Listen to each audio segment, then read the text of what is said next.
So I'm at the Loveland Pass exit, about to go through Eisenhower Tunnel.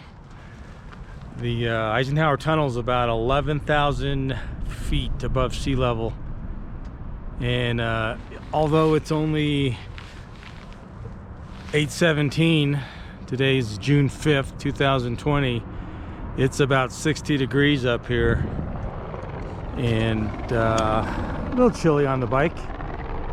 But as you can see, we're at the timberline. Timberlines, I believe, is 11,000 feet.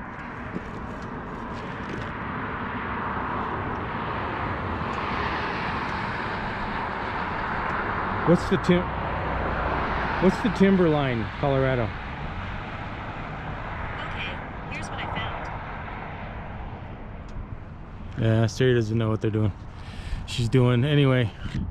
As you can see, it's gorgeous out here. And I'm gonna get back on I-70 and go through Eisenhower Tunnel.